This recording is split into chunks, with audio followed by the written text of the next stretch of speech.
Welcome back, everybody. Horror Month continues here at Movies You Missed Podcast for episode 182. These two films are going to be an interesting discussion. I'm excited about it. I hope V is as well. V, are you excited? I am excited to talk about the problems coming from inside the house. Ooh, all right. Yes, me too. That is certainly the theme of this episode. Major problems coming from inside both of these houses. And I like that both of our picks have antagonists that are of the opposite sex. Yes, these movies are a little bit different, but still creepy, and this is also a re-recording from one of our lost episodes from last year. That it is. Here we are, a year later, a little older, a little wiser. But before we jump into these two movies, Movies You Missed Podcast is here to bring you movies that have fallen under the radar, movies that we feel need to be revisited, movies that we love, and we don't spoil movies here. So that's one thing that I really appreciate about the month of October here at Movies You Missed Podcast is we have not spoiled any of the horror movies that we've done over the last 3 years. And we've got a couple of weeks left here in October to get into some really intense ones. So I think it's time to jump into our first pick for this week. V, I believe you begin this episode with your pick. I think I do. Let's get into it. All right, well, the nice thing is about the first couple weeks of this month, which is a little bit unheard of for us, I've been introducing John to new horror films. Mm-hmm. He hadn't seen Carrie before last year, and that was a re-recorded episode. Please tune into that one from last week. And now this week, I pulled a little bit of an audible. Last year, I had actually picked Poltergeist for our Haunted House episode, but I decided to change it up a little bit and pick a different movie. This one from 1992, starring Rebecca De Mornay, Annabella Sciorra, Ernie Hudson, and a few other people that are recognizable. This is The Hand That Rocks the Cradle. I saw this movie in the 90s. I was probably too young because I was, I think, around 10 or 11. But it was the 90s. That kind of thing happened all the time. And I've seen it a handful of times since then. And it's always held a really special place in my heart because it was one of the first thrillers I'd ever seen. It scared the hell out of me, especially because, and I love these types of horror or thriller movies, similar to What Lies Beneath, because they're based in the human realm. Mm-hmm. There's actually no supernatural aspect to this movie, which is a big difference between our two films this week. So we'll get into that when we talk about yours, but it's still creepy as hell. It had a creep factor, that's for sure. And John had never seen it before, so I am actually really excited to see if he enjoyed it. I really like this movie, and I think it really holds up. So no matter what John's opinion is, I think it will be a good discussion. So let's get into the plot of this movie. This movie takes place in present times in Seattle. And we open up on a family, the Bartell family, who seem pretty well off. They live in a really nice house, and they have a little girl. And Claire, the mother, is pregnant again. And unfortunately, her OB, who had delivered her first child, has retired. So she has been recommended to a new doctor named Dr. Mott, who's played by John Delancey, who you would recognize if you've ever seen any Star Trek stuff. Yes. He is Q in Star Trek The Next Generation. Mm-hmm. And so at this appointment, Claire meets Dr. Mott, and he starts giving her an exam. And unfortunately, it is a rather inappropriate one. He actually sexually assaults her in a very, what's the best way to say this, passive way. She is made uncomfortable enough that she actually has an asthma attack and drives directly home and starts talking to her husband about it. And he urges her to say something if she's feeling really uncomfortable and really to trust her gut. And so she does. She reports him to the medical board, and then 4 other patients come forward with similar stories. And so now Dr. Mott is not only caught up in this controversy, but also a criminal trial. He has been indicted, and what we see in the next scene is him at home and then dying of a self-inflicted gunshot wound. Cut to a boardroom with a bunch of lawyers talking to a woman who it turns out is Dr. Mott's wife, and she's pregnant. And they're telling her that she has no assets because all their assets have been frozen. She's not entitled to any life insurance because of suicide. And basically they're telling her one piece of bad news after another. And she remains pretty stoic, but you can tell it's more of a facade. And she stands up to leave, and unfortunately she faints. She's taken directly to the hospital, and tragedy strikes because she loses her baby. And Dr. Mott's wife is played by Rebecca De Mornay. Now, you will recognize her from Risky Business. That was actually her first role, the Tom Cruise movie Risky Business. She was also in Backdraft. Yeah. I love her in The Three Musketeers. Yeah. Oh my gosh, yeah, okay. Now that you're dropping these movies, I'm like, oh yeah, okay, I have seen her, other than, of course, the most famous one of the last 20 years. Yes, because she's also in Wedding Crashers. She's divorcing Dwight Yoakam, and they're having a very contentious divorce. Oh man, I've used this line so many times. You shut your mouth when you're talking to me. Yeah. I'll never forget the first time great. seeing that one. Well, and she's also in Lucifer. She plays Detective Decker's mother. Did you actually work with her? I did work with her, yes. She's awesome. She was very sweet. So that's Rebecca De Mornay, and that's who plays Dr. Mott's now widow. And she basically loses it, which is understandable. And while she's recovering in her hospital room, a news report comes on the TV talking about Dr. Mott being dead and all these things, because all of this has only happened in the last 2 weeks or so. And unfortunately for everyone involved, the news shows a picture of Claire saying that she was the first patient to come forward. She was the one who initiated this investigation. And so fast forward just a couple months, and Claire has now had the baby, and she is looking for a new nanny. And who shows up but a woman named Peyton Flanders? Spoiler alert, this is Dr. Mott's widow. And she ingratiates herself into this family and actually gets hired. It's so funny. It's an opposite movie, obviously, but it reminds me a little bit of Mrs. Doubtfire, where she sets up the situation where she looks really good and everybody else doesn't. Right. And so they hire her pretty much on the spot because she seems so amazing. And now she is dead set on basically ruining their lives. Mm-hmm. And this comes about through all of these rather insidious, subtle pieces of sabotage to this family. I love the way this movie is written because there's so many little things, and this movie is about 2 hours long, and you'd be surprised by how many pieces are involved in the destruction of this family and all the things that go into doing it. And I just think it's so well done because of the fact that they're not hitting you over the head with what she's doing. And it's nothing so obvious that she would ever be suspected. I really like that aspect of this movie. And there are a lot of great supporting characters to this film as well. First and foremost, Madeline Zima, who plays Emma, the daughter. She's very young in this movie. It's her first film. Yeah, I recognized her right away. I actually didn't, because Madeline Zima was in The Nanny for, I think, its entire run, but I never watched The Nanny. She was also in Californication, but her sister Yvonne is the child in The Long Kiss Goodnight. Ah, nice. Which was one of my previous picks not too long ago. Mm-hmm. I've never watched The Nanny either. I did watch Californication, but I worked with Madeline Zima on a movie many, many years ago, and oddly enough, very, very strange story. Long story short, I was going to move my car in Hollywood because, one side of the street on Monday and Tuesday is street sweeping day, and I was leaving my building, and so was Madeline Zima, and she lived 2 stories above me, and we were neighbors for, I think, about 6 months, and then she ended up moving out, but I ran into her every now and then at Cafe 101, and the movie that we did together was absolutely atrocious. I don't think anybody ever saw it. No offense, Madeline. I know you gave it your all. That was the movie I worked on with Tony Todd as well. So Tony Todd, Madeline Zima, and Keith David had some good names behind it, but the director of the movie had no idea what she was doing. Bummer. But that's kind of how I recognize Madeline Zima. She's got a very distinct face. She really does, and so does her sister Yvonne. Yes. And so beyond Madeline playing their young daughter, Julianne Moore also plays the best friend. Yeah. I love her in this movie because she's just such an ice cold bitch, and she does that role so well. Mm-hmm. She also played a role I don't know why it reminds me, but I always link these two roles together in The Big Lebowski. All right, well, there's one moment in The Hand That Rocks the Cradle where she's got the mod haircut. Yes, exactly. So it's like, oh, okay. Well, yes. that makes sense. A few years later. Ernie Hudson is also in this film. He plays their gardener, and it's a little bit tokenized. It's an early 90s role. It's understandable because it's early 90s, so it is a little bit dated in that sense, but he plays a special needs man.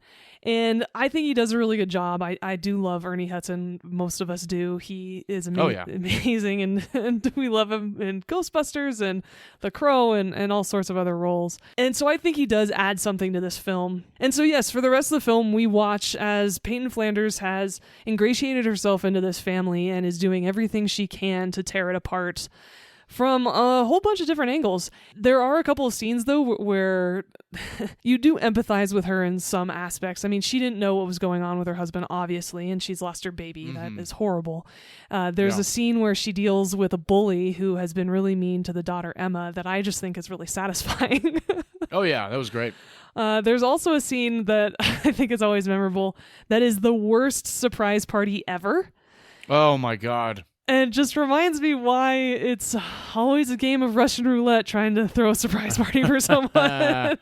Totally. Yep. But there are so many aspects of this movie that are pretty satisfying. I do like the climactic conclusion to this film as well. I think there are some violent scenes in this movie that are also really well done, really good setups. And so I think from start to finish, this is a film that really fits in nicely to this month. And I think it holds up, and I really enjoyed revisiting it because I hadn't seen it in a handful of years, so it was nice to come back to it, even though because I had seen it when I was really young, or young-ish, like I said, I think it was like 10 or 11. The whole movie is basically seared in my brain. I hadn't forgotten basically any scene of it, but at the same time, it was still really nice to revisit and just see everybody acting really well. And I love the scenery of this film. The location is beautiful. They filmed at these houses. There were no sets to this film, which I really liked. So yes, that is The Hand That Rocks the Cradle that was released in 92, and John had never seen it before, so let me hear it. What did you think? All right, let's get into it. 1992 makes sense.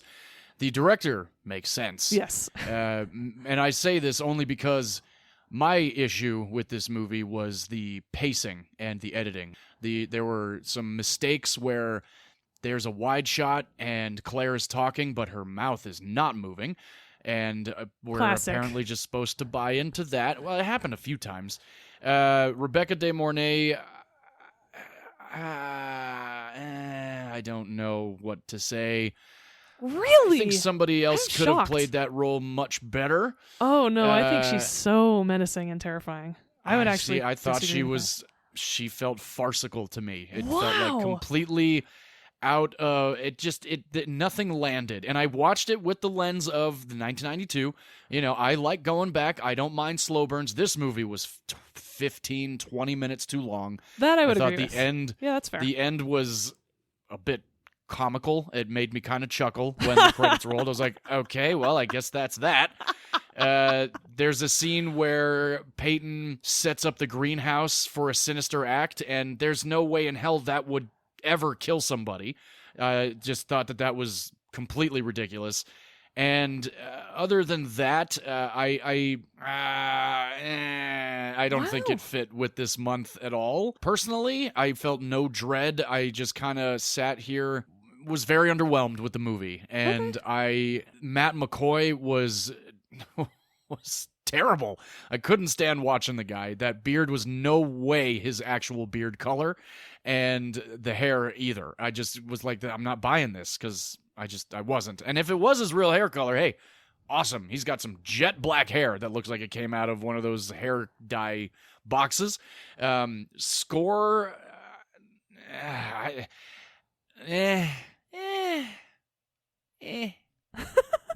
certainly not my favorite. I was close to hitting the V button on this one, V. I was about 45 minutes into the movie and was like, I'm not finishing this. But I did. And yeah, I'm glad you enjoy it. I can understand why you enjoy it. I think, and correct me if I'm wrong, it could be a nostalgia thing for you too, you know, having been one of your first thrillers to see. And I feel like if I had seen it, if I were around 10 or 11, maybe 12 years old on TV or something, I would find Rebecca De Mornay menacing. I just couldn't buy into it. And I think, like I said right off the top, the pacing of this movie is completely wrong. Nothing was a surprise. And maybe that's because I am a big horror thriller nut, and I don't want to say it was predictable. Like, I didn't see the whole greenhouse thing. I didn't see that coming out. I was like, okay, what the fuck is she doing over here? Mm-hmm. Thought that was interesting. The whole breastfeeding the baby thing, totally creepy. That is twisted as fuck. I liked the unpredictability of the fact that she didn't off a couple of characters that I thought immediately, she's like, oh, she's going to kill them. Mm-hmm. And other than that, it was just kind of like a... That's literally how I ended the movie. It ended, and I was like, okay, all right, well, it is what it is. So that's just my opinion. I know a lot of people really do like this movie, and I can understand why. But going back to my original comment, the pacing on this movie was completely off, and the cinematography too. I thought it just lingered way too long. I think your comment about pacing is understandable. I don't disagree that it could be 20 minutes shorter and it would still be good. And maybe it would be tighter and therefore a little bit more tense. And so, yeah, I don't disagree with that. Like I said, I haven't seen it in quite a while, and so I don't think it's a nostalgia thing. This is actually the type of genre that I do like. I love thrillers. I love human-based movies like this that don't have paranormal in them, that don't have something supernatural in them, and instead it's a human that is attacking you or trying to destroy you. And I like these types of movies that don't have a lot of deaths in them. It's more the tension aspect. I mean, that's the reason why What Lies Beneath is one of my favorite movies. Right. Yeah, makes total sense. And I think they're both in that's the exact same genre they're in, even though there's a tiny bit of supernatural in What Lies Beneath. But that type of thriller is definitely up my alley, and so I can understand that it's not really your type of genre in generally speaking, especially for the month of October. I understand what you're saying there. So, yeah, I'm sorry you didn't enjoy it. I thought that you would like Rebecca's performance. That's the part I'm kind of shocked by. I think she is quietly menacing, and I think her performance does hold up. So it's too bad that it fell flat for you. I'm sorry to hear that, but I do appreciate you giving it a chance and giving me your opinion. Yeah, no, of course. I can definitely say I've seen it now. Yeah. I will tell you, though, for a guarantee, I will never watch it again. Yeah, and that's fine. And I'm actually kind of surprised by your comment about the composer, because Graham Revell was the composer for this film, and he's done some movies that we really enjoy, including The Saint. Oh, wow. Interesting. Yeah, he also was... I don't know, just... Meh. Yeah, but he was also the composer for The Crow, Lara Croft Tomb Raider, Riddick, Sin City, Open Water, Daredevil. Oh, wow. Blow. He did Sin City. Interesting. Yeah, he's done a bunch. Pitch Black. He's done all of the Riddick movies, actually. Oh, yeah, okay. And a horror comedy I want to cover on the show at some point, Idle Hands. Oh, nice. Sweet. Yeah, so he's... Yeah, I really just honestly think it really was more of a pacing thing. And the weird thing about 90s movies like this, and it's happened a couple of times where the menacing woman just lingers too long, I think. And, that was it. She's got piercing eyes. I certainly think she could be terrifying if she were given likely a better screenplay and director, More too. To do? More to do, yeah, we don't spoil anything here, but there's certain scenes in the movie where I'm just kind of like, that this is not going to go your way, can you just continue on with the direction you're going and not involve such and such? There were just choices that I was not But that's the into. thing, is that she's completely snapped, so of course she's not going to be an evil genius. Yeah, I know. I know. But either way, glad I watched it. I'm interested to hear some BTS, so we can jump into some of that if you've got some good stuff. Unfortunately, I don't have much, and so I'm going to dive into the cast a little bit more. Annabella Sciorra, she was in a previous pick of mine, actually, speaking of Robin Williams. That's funny. She was in a previous pick of mine because she plays the wife Annie in the Robin Williams movie What Dreams May Come. Oh, yes. She's very good in that, too. Mm-hmm, very. She's good at playing a fragile wife. She is good at playing the fragile housewife, the broken housewife. John Delancey's scene definitely, there was one shot that I was like, oh, come on, man. Like, that was what really pissed me off. Of course, it's supposed to, but I was just like, whoa, dude. When he takes the glove off, it's like, oh. Oh, yeah. Yeah. That was... It's supposed to make you feel that way. Oh, no, yeah, they did a great job with that. I think that might, in a very strange way, be one of the better scenes of the movie because it was built up just right. Mm-hmm. John Delancey comes in, and he's already an interesting-looking fellow. Yes. And I have actually worked with him. I worked with him on Star Trek Picard, and he was really awesome. I got to have some fun conversations with him. But that scene in particular, and then the whole following after that when he is in his office watching the news, I was just kind of like, where is this going to go? Because I really didn't know anything about this movie. So I went into it fully blind. Okay. Annabella Sciorra was also in Copland, the Sylvester Stallone movie, and now is in a bunch of episodes of Tulsa King, the new Sylvester Stallone show. All right. Amanda Silver wrote this movie. Yeah, that was another thing that was like, aw. Oh, because you didn't like it? You felt bad? Yeah, because, I know her work. And granted, I hate one with a burning fire of 1,000 trillion suns in the universe. You do. But majority of her other stuff I very much enjoy. Yes. That is because she wrote the thriller Eye for an Eye, starring Sally Field. She also wrote several of the Planet of the Apes movies, the more recent ones, Rise of the Planet of the Apes, Dawn of the Planet of the Apes. But she did write Jurassic World. Yep, she did. I think that movie would have been better without Bryce Dallas Howard if they'd recast it. Same with And Argyle. Chris Pratt. Yes, I don't like him at all. Yeah, I'll give you that. I like Bryce Dallas Howard. We are fans of hers, but in certain movies. Yeah, just a very I guess it's small... Rocket Man that you only really like her in? It's the only role I've ever liked her in, ever. Okay. Yeah. I guess I like looking at her a lot, so maybe that's why. Yeah. I don't think she's very talented, unfortunately. She's a great director. Don't get me wrong. Yeah, she is a great director. I don't think she's a good actress. All right. But getting back to Amanda Silver's writing credits, she has also written In the Art of the Sea, which is a movie on your list. She also adapted the story for the live-action version of Mulan, which, from all accounts, also sucks. Yeah, I never saw it. Live-action movies are soulless. But she also wrote Avatar: The Way of Water. Yes, she did. So she's mostly a hit. I would say she has that's what I'm mostly saying. hits. Like, she's pretty solid. I'm a big fan of the Planet of the Apes movies that she wrote, that's for sure. And Curtis Hanson was the director of this movie. He was big in the 90s. He directed The River Wild with Meryl Streep, L.A. Confidential, one of my previous picks. Yeah. Wonder Boys with Michael Douglas, and Tobey Maguire, if I remember correctly. I think he is in that. I never saw that one, though. And 8 Mile. Oh, wow, really? Yes. So those are Curtis Hanson's credits. He was a pretty solid director. Unfortunately, he died about a decade or so ago. So the only 2 pieces of trivia I have for The Hand That Rocks the Cradle are, first and foremost, the title comes from a poem by William Ross Wallace talking about motherhood. It champions mothers throughout the whole poem, and the line is, "The hand that rocks the cradle is the hand that rules the world." Oh, interesting. And so there's an actual poem where this title comes from. And lastly, just because I think this is a fascinating piece of trivia, Rebecca De Mornay initially auditioned for the role of Claire, and Annabella Sciorra auditioned for the role of Mrs. Mott. So they actually swapped roles, similar to the Brothers Grimm. Yeah. You see, now, I might be more into that casting than the one that we got. Okay.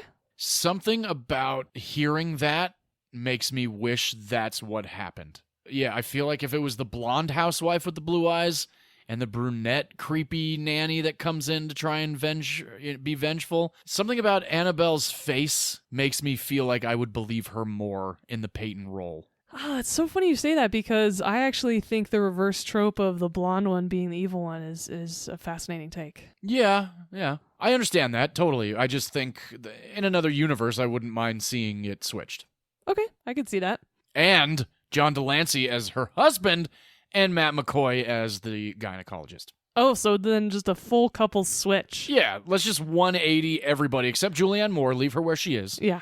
And everybody else just take the other role. No, I don't think John Delancey and... No, he could never John be Delancey an innocent, believable, sweet husband. John Delancey can't do that. Oh, he's just... Totally. No, he is a bit of a menacing guy just to look at. Yeah. In There's a good nothing way. wrong with Don't get me that. wrong. In a good way. Yeah. Love John Delancey. Not that there's anything wrong with that. Yeah, I really like all of the roles I've seen him in, but I thought he was perfect as Dr. Mott. Total creepy, and the frickin' half mullet 90s haircut is ridiculous, too.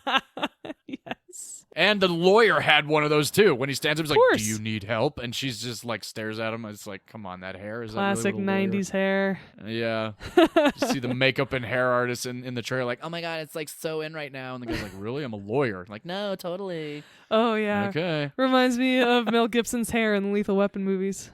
Oh, gosh, yeah. I love that meme going around where it's Mel Gibson smoking and it says, "Come on, honey, show everybody what you got for your birthday." Have you seen that meme where it's like he's the 80s, like early 90s mom smoking a cigarette?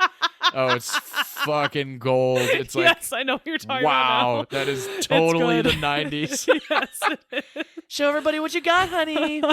So true. No, I know what you're talking about, and it is a good one.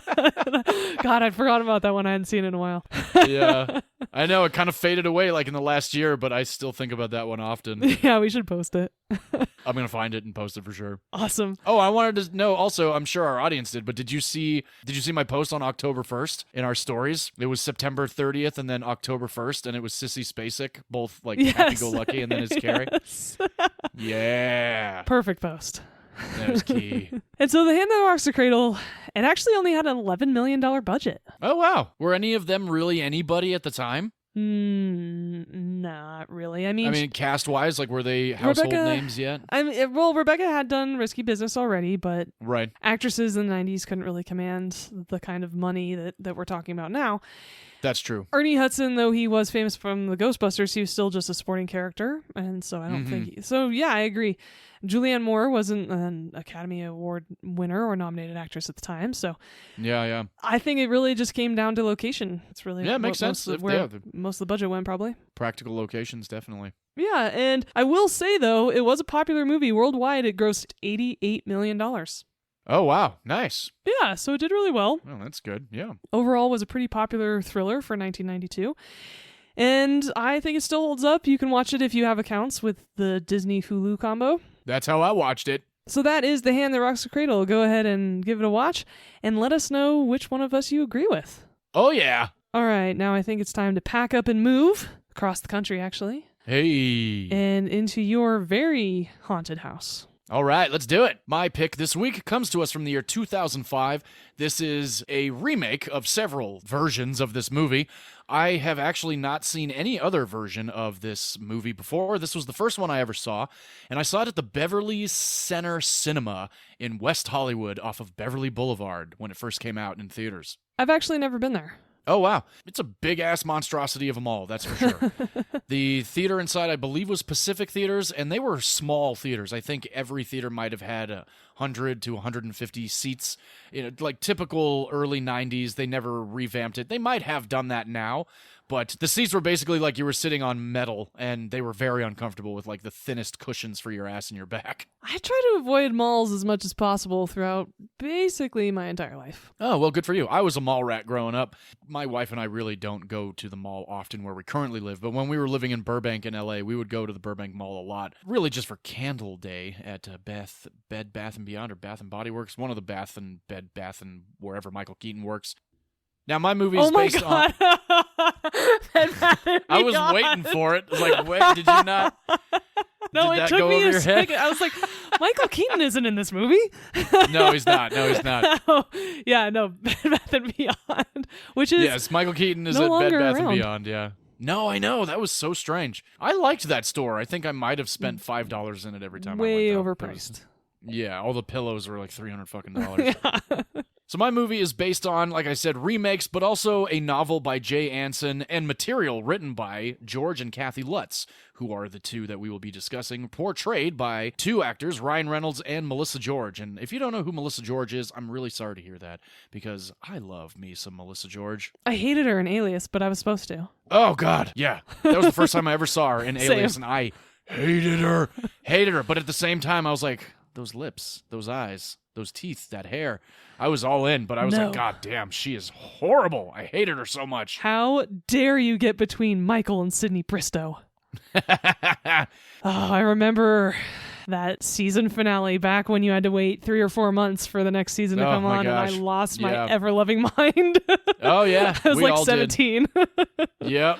That was, oh gosh, Alias was magnificent. I love that show, and I've always wanted to do a rewatch. I just would have to track it down. It might even be streaming now. Hulu. Oh, well, wonderful. It's an ABC show. It should be, but I just remember it flying off the rails towards the later seasons. Oh, yeah, as they always do. Mm-hmm. But anyway, getting back to my pick this week, the screenplay for this movie is written by Scott Koser. This film is directed by Andrew Douglas. If you don't know him by name, he's done a couple of things, nothing really that I have seen other than Amityville Horror.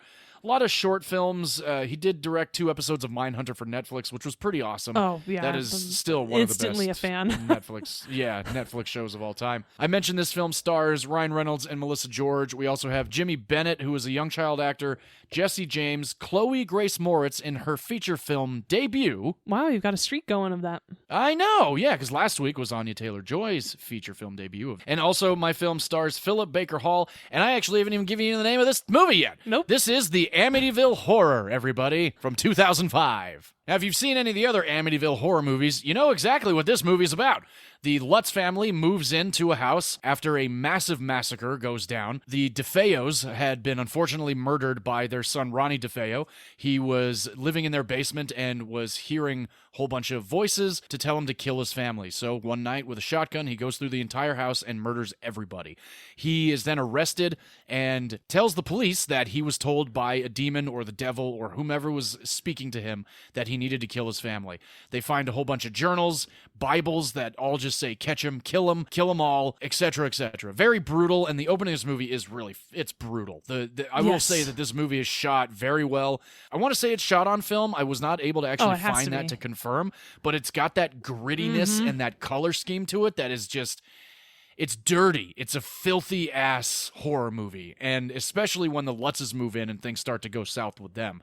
After the DeFeo's bodies have been removed from this house, the house, of course, goes on the market. And this brand new family, very similar to one of my picks in the past, The Conjuring, moves into this brand new house. After, of course, they find out about this murder that took place, George Lutz is like, well, houses don't murder people, people murder people. And they've got these 3 kids. George, played by Ryan Reynolds, is now the brand new stepfather to Michael, Billy, and Chelsea. Kathy lost her husband previously a few years ago, fell in love with George, they got married, and now this is why they are moving into this house. They want to start a brand new life. They want to start with a fresh slate, similar to just about every other type of horror movie that leads into a haunted house scenario. So Chelsea moves into her room, the boys start sharing their room, and Chelsea starts to talk to somebody that's in her house. This is Jody DeFeo, and Chelsea starts telling her mom, Kathy, all about how she met Jody, and that Jody keeps telling her that there's a bad man in the house, and Kathy's just kind of like, oh, okay, well, you know, there's my daughter has an active imagination. I'm really not going to think much of this. And of course, what else is going on with this movie? There is a dog. The dog, similar to The Conjuring, will not cross the threshold. I don't want to talk about this.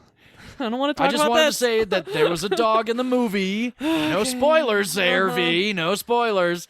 That the dog is trying to warn the family pretty intensely, like, you might want to get the fuck out of this house. Now, he doesn't say that. Listen to your pets, people. Always listen to the dog. Always listen to the dog. Christ. Even if you have a black cat and the cat's running out of the house, yeah, you know you need to get the fuck out of there. Yeah.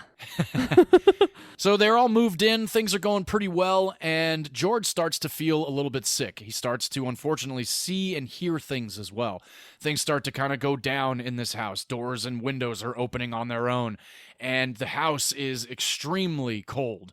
And George is feeling like the only way that he can actually get any sleep in this house is if he sleeps in the basement near the heater. And downstairs in the basement is where Ronnie DeFeo started to really hear these voices.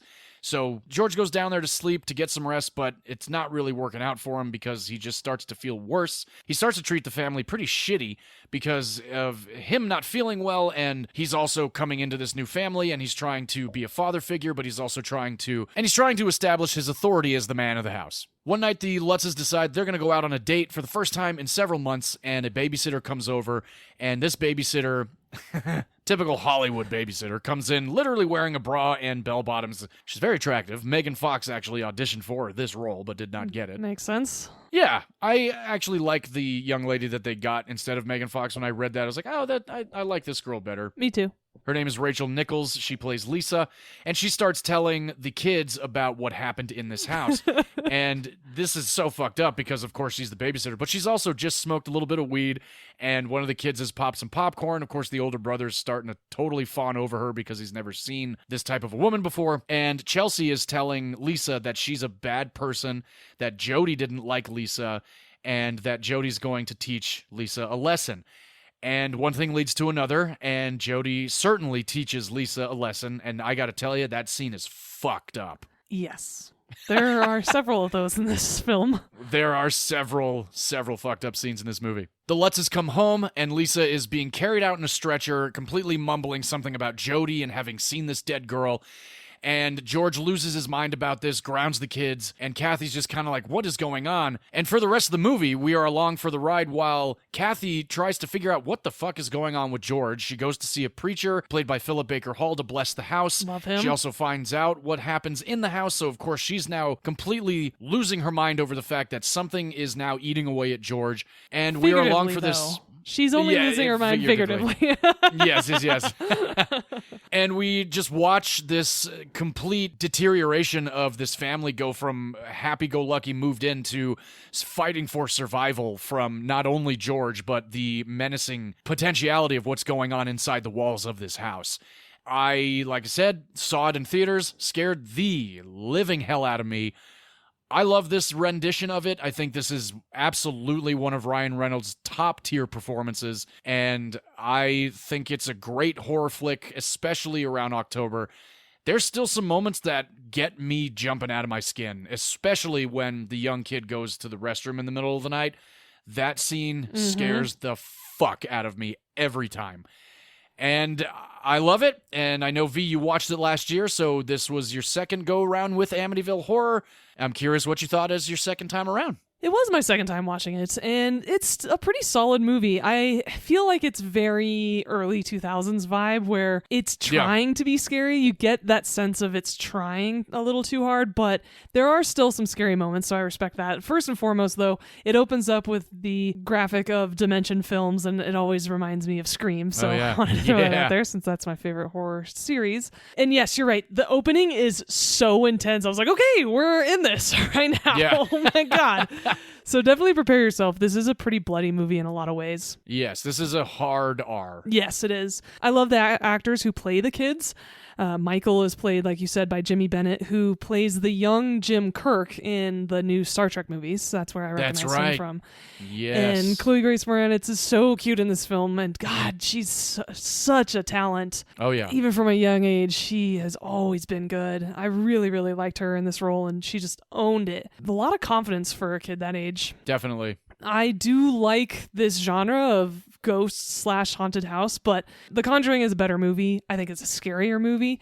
I think it's a little, I don't want to say cheesy, but you guys know what I'm talking about, where it's the early 2000s and it's just got that, it's trying to be cool, but it's also trying to be scary, and it's like, ooh, I'm edgy. And I just got that vibe from it, right? And so that's I totally can see that. Yeah, that's the one thing about this movie that I don't really like, is that I just think it might be trying a little too hard, whereas The Conjuring is just terrifying, and it's so well made, and it's not as flashy or stylized, but the only thing I ever knew from this movie before I watched it for the first time last year when you introduced me to it was I always remember seeing clips of Ryan Reynolds chopping woods, because he is so fit in this film. It's like Blade 3 levels of fitness, Brad Pitt in Fight Club levels of fit. Like, he's so cut, it's ridiculous. And I'm like, okay, well, I'm certainly don't have a problem watching any of these scenes. Did you boomerang him cutting the wood every now and then? Just like rewound and push play again? No, I've seen that clip enough times on social media. I didn't need to, which is good. But I will say I agree with you. I think this is one of his better roles. He's good in drama. He is good when he's not playing that Deadpool character, right? Or himself, or everything like in Red Notice, or what is it?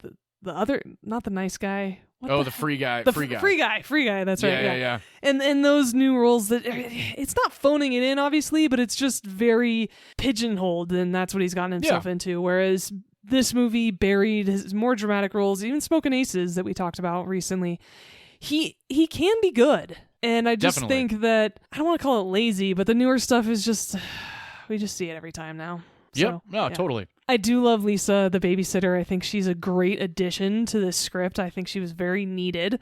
The scenes with her are very, not only important, somewhat creepy, but I do love when she's talking to them and she's like, it's kind of gross that you guys still sleep in here. Actually, it's fucking sick. And I'm like, yeah, I agree. I think you're spot on, actually. Fucked up, totally.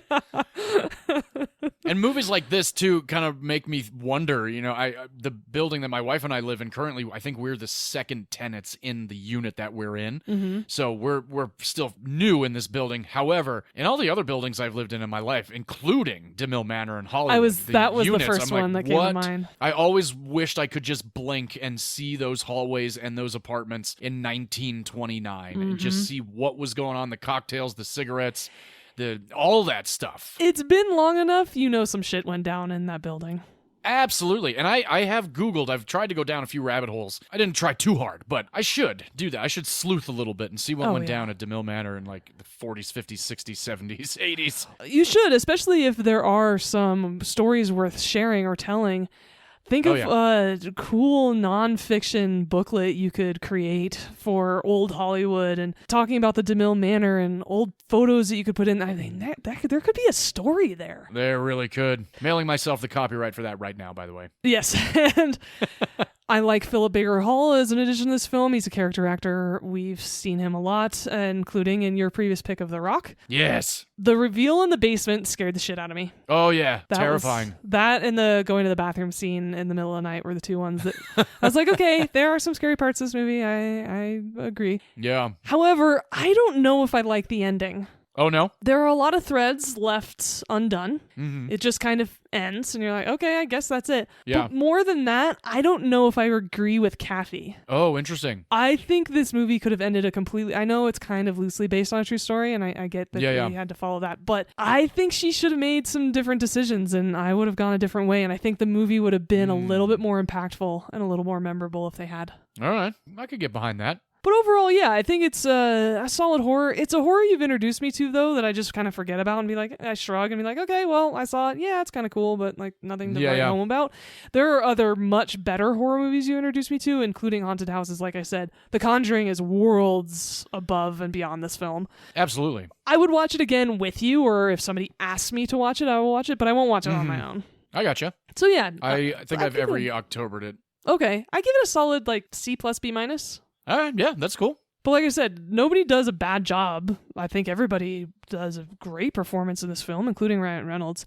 Yeah, it's just, like I said, it just felt like it was trying a little too hard to be scary. Sounds good. I'm glad that you enjoyed it for a second time around. Mm-hmm. I try to watch it every year because it has that sort of nostalgia for me where when I first saw it, it scared me so much. And then I didn't see it again until it came out on DVD.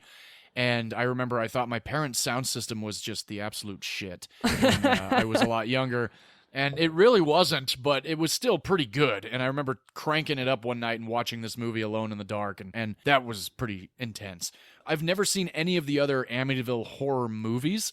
And there's like 17 of them. And please tell me there's crazy, an Amityville The Revenge, because that seems like that would be needed. That's just such a classic shitty remake or continuation title. Yeah, one of the Lutz kids finally goes back and defeats the spirit or something. Who knows? Or becomes the next one. Oh, creepy. Yeah. Oh, well, maybe that could be a good idea. Maybe not. Now let's get into a little bit of the BTS of making of the 2005 version of the Amityville Horror. I don't have a lot. I have a little bit more than you did for Hand That Rocks the Cradle, but I already dropped one piece of info, which was Megan Fox having auditioned for the role of Lisa. The names of the Lutz children were also changed, so the names that we get in the movie are actually not their real ones. But George and Kathy Lutz, those were real names and real people, and they are the ones that really got a lot of the info out about what was going on. And when the Amityville Horror actually went down for real, my dad was living not too far away from the location that it happened in. And he told me a story after I had watched the Amityville Horror one day in my room when I was still living with my parents. And he said, you know, I was alive during that whole thing. I said, oh yeah? He goes, yeah. I remember watching a news piece about cops and reporters and priests going into that house, and they said that the walls started to bleed, and that's why they ran out of that house, and nobody went into it for several years after that. Yeah, I prefer the walls at Willy Wonka's factory that taste like snozzberries. Chocolate walls. Yeah, exactly. Can we have those walls instead, please? No bleeding walls over here, thank you. No. Before shooting this movie on location, because that house was built right along the ridge of a lake, I'm sure everybody noticed that. That was a real piece of construction for the movie. Well, wait, it wasn't a real house. Let's be clear. It wasn't a real house, right? Like in my movie, they just rented someone's actual house in a real neighborhood. They built that house for the movie. Oh, yes. The house exterior was built for this movie on the plot of land that we see in the movie along that lake. And right before they started shooting one morning, the body of a dead fisherman rolled up. I hereby christen this movie a horror film. Yeah, right? That sucks. It's like things going down on The Ring and The Exorcist and The Conjuring and Real Bodies Passion and of the Christ. Poltergeist? Yeah, right? Oh, yeah, that was creepy. My- I liked Poltergeist. Maybe you should bring that back in the future. Apparently, because that was my initial pick for this episode last year, and I pulled an audible when we re-recorded it this week, so apparently I should have just stuck with Poltergeist. Hey, first choice is usually the best choice. That's not historically true in my case. No, I'm kidding. No, you're right. I'll bring it back at some point. There are other haunted house movies that we can choose, so. That's also very true. This won't be the only time we do this genre. Good. James Van Der Beek turned down the role of George Lutz in this movie. I don't think he's as good of an actor as Ryan Reynolds. Yeah, I could see that. But I could see how they wanted to cast him given it was 2005. Yep. Ryan Reynolds did his best to keep his distance from the kids during the production because of everything that he was going to have to portray on screen. He wanted it to come off as authentic as possible. And it was so authentic that the kids really did think that he hated them. So when they ended up finishing the movie, he became very good friends with all three of them. And of course, they all forgave him and realized that he was a bit method for this movie. I always think about that when it comes to child acting, like the new It movies, how Bill Skarsgård has to completely terrorize these young children. Yeah. It's got to be rough for an actor to have to do that to kids. I would imagine so. And I have seen videos behind the scenes of Skarsgård dressed as Pennywise, and he's actually running around high-fiving the kids saying, "You're about to do such and such to me today. Are you excited?" And the kid's like, "Yeah, we can't wait." So there was definitely that dynamic on that set. So good on Skarsgård for that. But I respect Reynolds' choice to not get too close to them because it's similar to Joe Pesci in Home Alone. He didn't get close to Macaulay Culkin until they finished the movie. So you gotta, if you want to get a good performance out of not only, say, Ryan Reynolds and other children, I would say totally make them think that you don't like them, so it would come off on screen even more so. And I thought it really worked, especially the scene where it's just George and Billy, and he's like, "You're gonna chop wood right now," and he like gets all up in his face. That crying that kid is doing is authentic, and everybody behind camera was also having a hard time with that scene because it was so well done that they were actually really scared of Ryan Reynolds. I totally agree. That was a very intense scene. I thought he did a great job. And I'm not usually one for method acting. We've talked about this before on the podcast. But in terms of children, just being able to get into a difficult emotion like that and like terror, I kind of agree. I think it can be really traumatizing. But for me, I would say, okay, I would have someone go up to them and say, okay, if you're feeling too uncomfortable or if you think this is getting too real or what have you, or if you just don't want to do this right now, say this word, right? Basically have a kid safe word for these scenes when you're filming something that intense. Yeah. I'm with you on that. I agree. During filming of this movie, many cast and crew, after wrap and while trying to get some rest in the evening, continually were waking up at 3:15 in the morning. No, don't tell. No. Nope, I would be gone. I'd just be like, I know, right? 3 and 3:15 is the 15 minutes between the witching hour in the middle of the night. If you are unaware of all of that, that would scare the fuck out of me if I were like, all right, yeah, day 6 on Amityville Horror tomorrow, wake up at 3:15, and then the rest of the shoot for like however many days the production schedule was, you're just up at 3:15. Well, and I said that one of my favorite genres is the human-driven terror, but the genre that scares me the absolute most is the paranormal, because you can't fight that. Yeah. That's why The Conjuring is the scariest movie I've personally ever seen, even though I haven't seen a ton of horror, but I think that's not a newbie statement. I think that is actually a reasonable assessment that The Conjuring is scary as shit. Yeah. I'm with you. The paranormal and shit like that is far more terrifying to me than human horror, but there's still such great human horror out there. Mm-hmm. And that's another reason why slashers kind of fall by the wayside for me. It just, there's no, for whatever reason, that's just the genre I don't gravitate towards. Shoot him in the head just murder and move on. For murder's sake. Yeah. Which is why I'm not a Terrifier fan, and so many people I know are like just shocked that I don't like Terrifier. And like, there's no story. Yeah. It's just a guy running around with a knife. Like, come on, let's do something different with it. Anyway. Well, and that's why I like the Scream movies, is because they're just pure entertainment for me. I don't think they're actually scary. They're just really fun, and I'm also in love with Neb Campbell, and that really helps. Yes. And so when it comes to actual scary movies, I agree with you. Slashers have never been in that realm or even in that conversation. And my dad has never liked slasher movies either. He thinks they're very stupid and also very sexist. And for the most part, Yeah. over the course of history, I totally agree with him. Absolutely. But yes, when it comes to actual terror, paranormal all the way. 100% paranormal activity. Now, Chloe Grace Moretz, like I said earlier, this was her feature film debut as an actress. She also did all her own stunts in this movie. What a little badass. Yeah, so that scene where she's on the roof of the house, Oh, that's Jesus her. Christ. They did have a stunt double, a small man dressed up as her with long hair and a dress, and the BTS of it is fucking hilarious. But she is up there. She's wired up to the rig and everything. It was super impressive to see that she did that. And, of course, now moving forward in her career as she has blossomed into being a household name and just been in so many fantastic films, Hugo is, I think, her best performance, and I can't wait to introduce you to that this Christmas. It's one of Scorsese's best movies, a completely underrated movie, perfect for the podcast. Yeah, you've been talking about that for several years. I'm really excited to finally get to it. Yeah, it's so good. I can't wait. And Chloe Grace Moretz, since this was her feature film debut as an actress, she was too young, according to her parents, to actually see the movie in its entirety when it came out. So her parents ended up showing her just the few scenes that she was in without any of the horror in it. But when she finally did see it later on in life, she did say that it was scary and that she was impressed with the movie and that she finally got to see it. I totally support her parents' decision. I think that was the right one. Absolutely. And I know I've mentioned it before, but I just will mention it again because it was so much fun when I had the opportunity to work with Chloe Grace Moretz for a day on a Funny or Die project. She was so professional, just a real complete badass. And major shout-outs to her, and congrats to Chloe and her wife on their nuptials that just took place not too long ago. Yeah. So that is Amityville Horror. The film came out on April 15th of 2005. The budget was $19 million.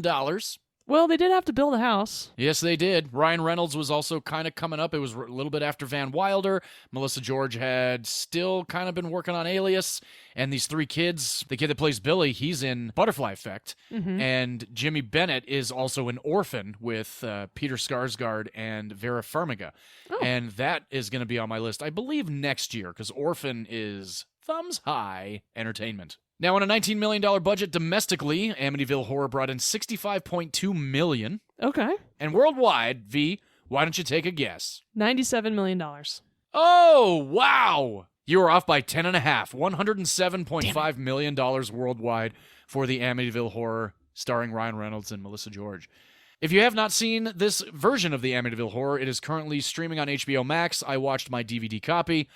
That is our episode for 182 here at Movies You Missed Podcast, week 2 of Horror Month. I am real excited to get into next week's picks. But V, I'm curious, before we get into those, if you would watch The Hand That Rocks the Cradle with your grandmother. Yeah, because it's a thriller. I think it's right up her alley. My dad's mom. And I would watch Sweet. it. I would watch it with my parents. It doesn't have any sex scenes in it. Like I said, it's Unfortunately. yeah, like I said, it's a thriller. I would say it's got some creepy human behavior, though. So Yeah. I would say 16 or 17 and above. I'd say like 15 and above. Okay. And John, would you watch the Amityville Horror with your grandma? I did. Yes, I did watch it once. She enjoyed it very much. And this is actually kind of funny. I don't know how often my lister. I don't know how often my sister listens to our podcast. I know she's listened to a few episodes, but just the other night, my sister and I were driving home from a concert, and we started talking about horror movies and talking about our grandmother who passed away a few years ago. And my sister was just like, wait, you watched those movies with Grandma? I was like, yeah, Grandma and I watched Exorcist. We watched Amityville Horror. We watched 28 Days Later. And my sister was just completely blown away by this. I'm like, Grandma was a big horror fan. She was, Grandma was completely different around me than she was with you then. I'm like, I guess so. Like I've always said, I credit my grandmother into getting me into it, and I know my grandmother really enjoyed this version of the Amityville Horror because she saw a couple of the other ones. Awesome. So thank you guys very much for joining us here at Movies You Missed Podcast. Next week is going to be a lot of fun because we're going horror comedies, and this episode we have had on the docket for, I think, the last 2 years. Yeah. And we are finally bringing it to you here live from Saturday. No, not really. But anyway, let's get into what we're doing next week. V, you want to tell everybody your pick for next week? Yes, I do. I'm so looking forward to this episode. Like you said, we've been waiting to do it for a long time, and our topic next week is horror comedy zombie edition. So I'm sure a lot of you guys can guess our picks. Mine will be the... Oh, I'm so happy with this movie. The Jesse Eisenberg, Woody Harrelson starring Zombieland. Nice. Emma Stone's in this movie as well. Yeah. There's so many good people in this movie. Oh my God. Bill Murray makes an appearance. We're going to talk all about it next week. And if you want to follow us along, please do, because this is your reminder to rewatch this movie. I know a lot of you have already seen it and love it as much as we do. Zombieland is currently streaming on Peacock. Perfect. Which means my whole family can watch it because they know my password. There you go. All right, John. And what is your horror comedy zombie pick for next week? Horror comedy zombie pick comes to us from 2004, written by Simon Pegg and Edgar Wright, directed by Edgar Wright, starring Simon Pegg, Nick Frost, Lucy Davis, Dylan Moran, and a whole handful of other character actors from the UK. This is Shaun of the Dead. A movie... I'll never forget seeing it in theaters with my dad the first time. We were just absolutely in love. And it's a movie you introduced me to in the last couple of years. Yes, I did. Cannot wait to revisit that film. Neither can I. And if you do want to follow us along with both of these movies, just like V said, Zombieland is on Peacock, as is my pick of Shaun of the Dead. I will be watching my DVD copies of both flicks next week. Can't wait to do that. It's going to be so much fun. So we look forward to having you guys back next week for that one. Figured, why not do a horror comedy? Because everybody needs a little laugh in between some good scares. Especially because there are 5 weeks in October this year. I know!